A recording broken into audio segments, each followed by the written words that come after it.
Hello दोस्तो, आजच्या नवीन कथेमध्ये आपल्या सर्वांचं स्वागत आहे. आजच्या नवीन कथेचं नाव आहे अनाहूत वारस. जगन्नाथराव काळे गावात मानाचं नाव. त्यांची शेती, दानधर्म, राजकारणातली ताकद सगळ्यांमुळे त्यांचं घर गावात काळेवाडा म्हणून प्रसिद्ध होतं. घरात पत्नी लक्ष्मीबाई, मुलगा विक्रम, सून स्वाती, नातवंडं सगळं सुखात चाललेलं. पण या परिपूर्ण कुटुंबाच्या दाराशी एके दिवशी अशी व्यक्ती आली ज्यामुळे वर्षानुवर्ष लपवलेलं सत्य बाहेर आलं. आणि काळे कुटुंबाची मुळं हलली. दर दुपारी वाड्याच्या दरवाजावर एक तरुण मुलगा आला. साधा पोशाख पण डोळ्यात आत्मविश्वास. त्याने सेवकाला विचारलं, जगन्नाथराव घरी आहेत का? जगन्नाथराव बाहेर आले. त्याला पाहून क्षणभर थबकले. मुलाने शांतपणे सांगितलं, माझं नाव आर्यन. मी तुमचा मुलगा आहे. हे ऐकताच सगळ्यांनी थरकाप खाल्ला. लक्ष्मीबाईच्या हातून पाणी पडून गेलं. विक्रम संतापून म्हणाला, काय बडबडतोस रे तू? आमच्या घराला बदनाम करायला आलास काय? पण मुलाच्या चेहऱ्यावर निर्धार होता. त्याने कागदपत्र, जन्मदाखला, जुनी छायाचित्र दाखवली. आई म्हणून एक साधीशी स्त्री सुमित्रा जगन्नाथरावांसोबतच्या जुन्या नात्याची पुरावा घेऊन उभी होती. जगन्नाथराव शांत बसले. खरं तर तरुणपणी त्यांनी सुमित्राशी संबंध ठेवले होते.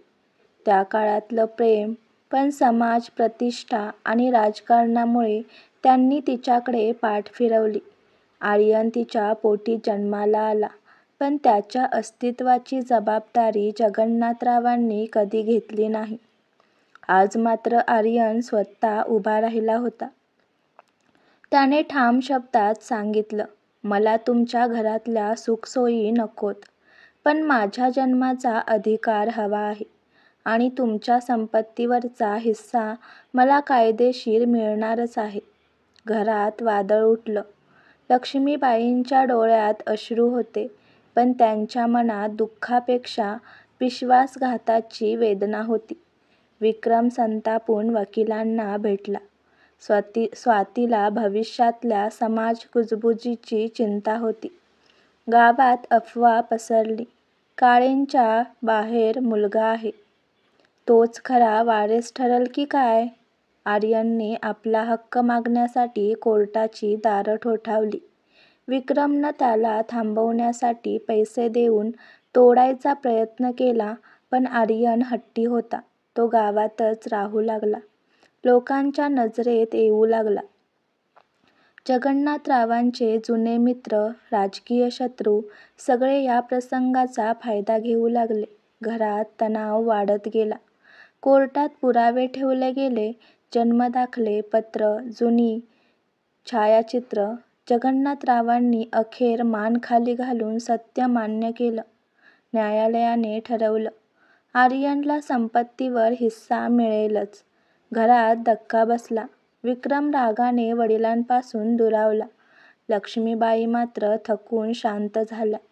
आर्यनने हिस्सा मिळाल्यावर एक गोष्ट केली. त्याने ती मालमत्ता विक्रमाने सांभाळावी म्हणून दान केली. तो फक्त एक गोष्ट मागून गेला, माझा जन्म लपवला जाऊ नये. मी तुमचा मुलगा आहे, हे तुम्ही मान्य करा. मला नावाची गरज आहे, पैशांची नाही. जगन्नाथराव रडले. लक्ष्मीबाईच्या मनातली तिरस्काराची भिंत हळूहळू तुटली.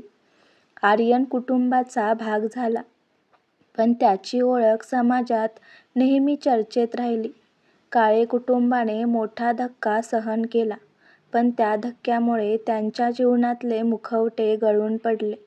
आर्यनने समाजाला आणि आपल्या वडिलांना शिकवलं, हक्क म्हणजे फक्त पैसा नसतो.